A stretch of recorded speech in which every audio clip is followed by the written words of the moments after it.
I'm Cardini, and welcome to my studio.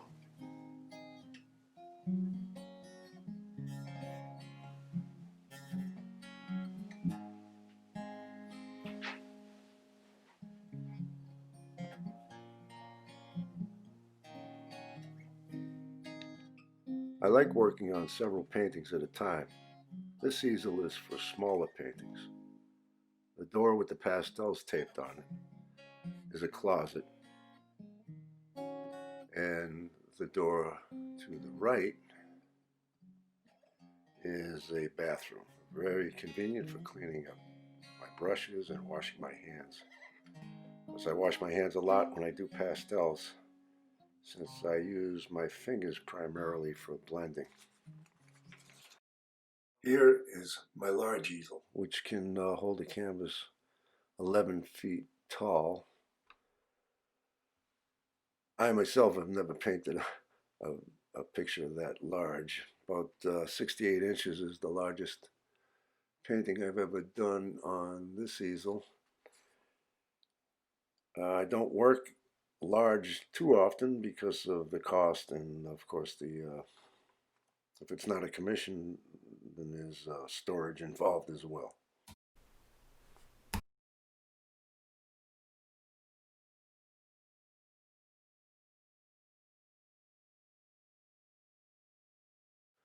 I started using pastels when I was 13 years old. At first I used Grumbacher, then later switched to Rembrandt. When I bought the Rembrandt, I bought a pretty large set. Later, when I needed to replace colors, I found the brand Schmecky, which are fatter, softer, and more heavily pigmented than the Rembrandt pastels. This is one here.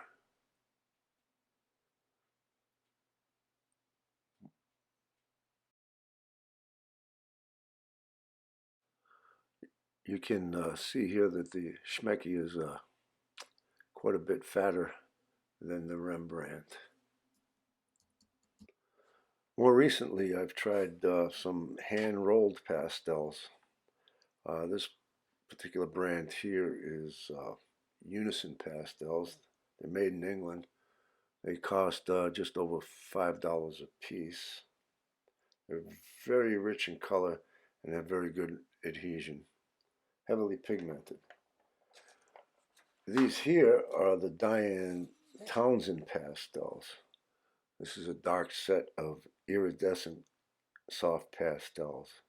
I think they're probably the softest pastels I've ever used, and they have very heavily pigmented and have superb adhesion. I use different types of substrata. A lot of times I use Canson pastel paper. It comes in a lot of different colors. That's the black paper under the gray piece that you see here. Now the gray piece is a cotton fiber board. I like the abrasive quality of it, and also it's firm. The landscape here is on Canson paper, which is mounted on a paper board.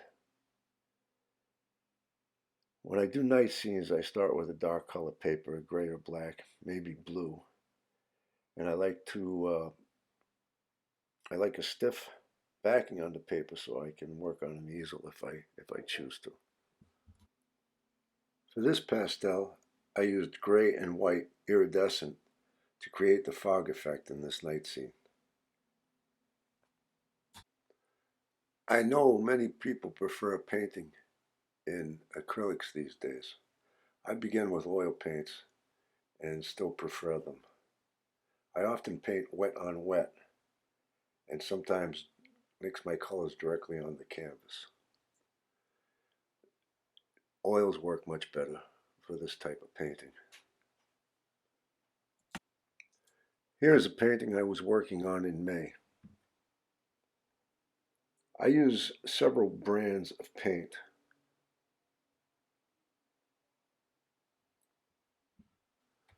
Winsor Newton and Williamsburg, with many of you are probably already familiar with.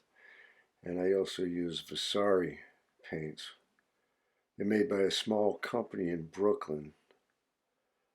Uh, Very good paints, excellent. Unfortunately, they don't ship orders under $100.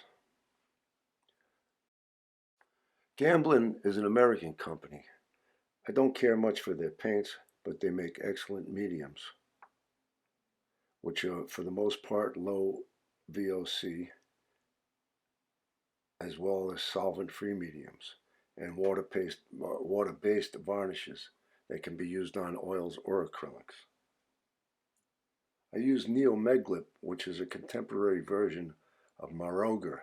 It increases transparency and flow and dries at a moderate rate, leaving a smooth satin glossy finish. I also use several types of Winsor Newton mediums as well. This is a new fixative I've been trying out. It has no dangerous chemicals and is non-toxic. It works great as a workable fixative. You don't have to leave the room after you spray, and you can resume work as soon as it's dry. The boiler room in my basement is where I cut my frames. This is a compound miter saw with a measured rail to hold the picture frame stock in the right position. The saw has a laser sight line which helps to make an accurate cut. Let's take a closer look at the saw.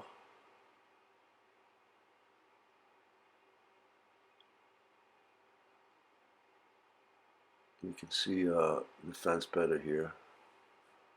The yellow tape along the fence is for measuring.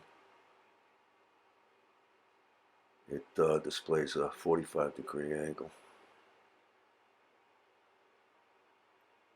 Now behind the saw, you see the big metal thing with the lever, the cardboard covering it there. Behind the triangle is a edge trimmer. It's for doing the final cut on your 45 miters, particularly with fancy molding where the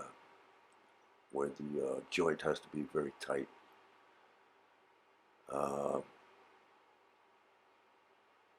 This is one of the few tools that scares me. It's extremely sharp. If you were to brush your finger against the edge of that blade, it would probably cut your finger right off.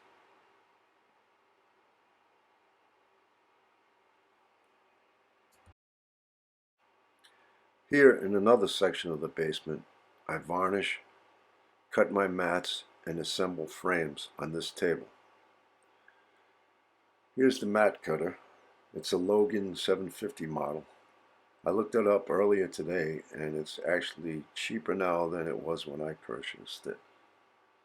They run a little over $300, but definitely pay for themselves. If you've ever paid for a custom mat, you know what I'm talking about. Here we have the varnish I use. Gamar varnish. I have both gloss and satin finish here, and also some cleaning fluid. As I've said, the Gamar varnish is a water-based varnish, so it's a lot easier to clean up. And this is a miter clamp I use to join the 45s together with glue before I nail them together. Also, we have the yellow tool behind it is a point gun for mounting matted pictures and glass in frames.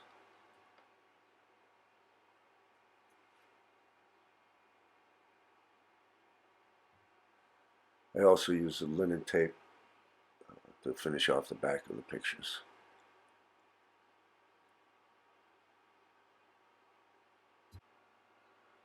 This is a framing joiner. It drives V-nails into the back of the frame to hold the corners together. I glue the joints first, let them dry, and then nail them together. There are a lot of tools used in matting and framing pictures. There are also several skills that need to be acquired. For me, the long-term savings outweighed the setup costs. I do, however, often use pre-cut mats and frames that come in standard sizes, as they are sometimes cheaper than making them myself. Any size above 16 by 20, however, is almost always less cost in making it yourself. Now that you've had a quick tour of my operation, let's take a look at some paintings. Music has always had a place in my art. Visual arts and music share a common language. Both rely on space, tone, color, and rhythm. Music and painting, like poetry, are the language of the soul. This pastel was done in 1988. The mimicking of the arch in the serpentine saxophone, the bell pointing toward the player's head. The eye is pulled from right to left by the repetition of circular forms in the arch, the bass drum, and the bell of the trumpet. The eye is then thrust back toward the arch by the diagonal line running from the trumpet player's elbow, past the back of the guitar player's foot, and then thrust right and down by the dark shadow of the saxophonist's bent leg.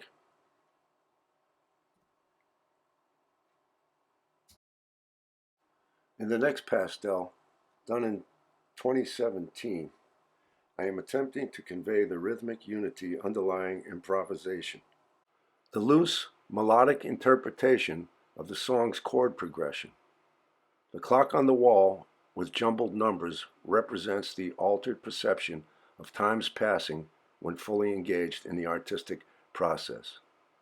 I used 3 photos of myself playing music for the figures in this painting, placing the figures in the picture to create a sense of movement and excitement. In this oil painting, done this past winter, I attempted to reveal the connection between the 2 musicians as their instruments and the music flows from each to create a feeling of unity. The strong diagonal of the violinist's bow directs the eye towards the player's hands. In these recent paintings of imagined landscapes, a purple mountain figures prominently in the background. All of the paintings are bathed in the light of dusk or early evening. I looked back over some earlier work and found that this mountain goes back at least as far as 1991. The following 3 paintings were done in 91 and 92, respectively. The first with a skull with greenery growing from its top, a mountain prominently in the distance, a chessboard, and a keyhole, which is also a recurring symbol in my work. This next painting, titled Harvest Moon, is 40 by 18 inches. The next, titled Mountain Moon, is 31 by 16 inches. It is not dated, but I think it was done around the same time as the previous one, which would be 1991. I did this painting in July of 2018. It was done very rapidly. I had squirted too much black paint on my palette and had this canvas sitting on an easel, so I started painting, and this was the result. It's one of those pictures that seems to paint itself. It pointed the direction the following paintings would take. This painting was done just after the previous one. It's an abstracted view of the Charles River with the Weeks Footbridge and the Western Ave Bridge, as seen from the Anderson Memorial Bridge. Another view of the Weeks Bridge, this time done in pastels. Here we have a large painting, 3 feet by 2 feet. The title is The Red Line. This one was painted in August of 2018. The dome of the Museum of Science is echoed throughout the painting in the 2 moons and the arches of the bridge, as well as the arches behind the parking garage. This 2 foot by 3 foot oil painting was done in July of 2018. It's a scene showing multiple vantage points of different parts of Boston, including an abstraction of the Zachem Bridge. In this 11 by 14-inch pastel, the sailboat returns and is titled the same as the first in this series, River Basin. This 4 foot by 3 foot oil painting, titled Uji or Sein und Zeit, is partially inspired by Zen master Dogen's essay, Time Being, and Heidegger's Being and Time. On a personal note, it celebrates my abstinence from alcohol for over 35 years. In the last year, I have been trying a new approach to painting. I start with a color for the ground and add a basic shape, in this case yellow and the yellow circle that morphed into an eye with lashes and an odd eyebrow. I spend more time looking at the canvas than I spend painting it. I look until a shape or a color suggests itself. I'm often unaware of the theme of the painting till it's in the latter stages. This painting represents the dissolution of the self and the interdependent nature of existence. After it was finished, I gave it the title, Green Mountains Are Always Walking, which is a line from The Time Being, an essay by Dogen Zenji. This one is about the pain of existence. It's titled, Without the Boat You Cannot Ride. The boat symbolizes our passage through this life. This one starts with a blue ground, titled Twirling a Flower. The raising of the flower and the boat are Buddhist symbols. The eyes directed at each other represent the inward gaze. All through my painting career, I have moved between objective abstraction and representational art. I have done many portraits over the years, ranging from abstract to realistic. Many of them went to clients before I had the equipment to do my own photography, so I have no record of these pictures. The first painting I ever sold was of Joe Namath setting up to pass the ball. I started to post a lot of my images online in 2018. This last November, I received an email from a company called Great American Art. They're located in Taunton, Mass. They wanted to reproduce several of my paintings. I signed a royalty agreement with them. They ended up using 9 of my images. The prints they did are larger than the originals. They were installed at the Leahy Hospital in Burlington in February. I was going to drive to Burlington to have a look, but unfortunately the shutdown happened first. The pictures that they chose date from the late 80s to 2018. It's nice to make money from work that's already done. I signed a license for single use and retained full copyright of the paintings. A slightly different license for this one as it was used in marketing materials. I have always liked this painting of cherry blossoms along the Charles River in Cambridge. I still have the original if anyone is interested. It's a pastel on blue paper which measures 16 by 22 inches, and it was done in 1996. In the early 1970s, I lived in York Beach. I did a lot of seascapes in those years, and I was able to sell them through a gallery in Algonquin. These first 2 paintings are of the coast along Mount Desert Island. The next 2 are just done from imagination. The ocean presents unique challenges in that it is always moving. By creating a sense of motion, an image can take on an energy and reveal the power of the waves. I started shooting this video a while ago at the beginning of the lockdown for the pandemic. So my hair's gotten a lot longer and working on a different painting now. I want to thank you for your attention and your interest, and let you know that if there's anything I can do for you, if you have any questions about anything you've seen today, please don't hesitate to contact me.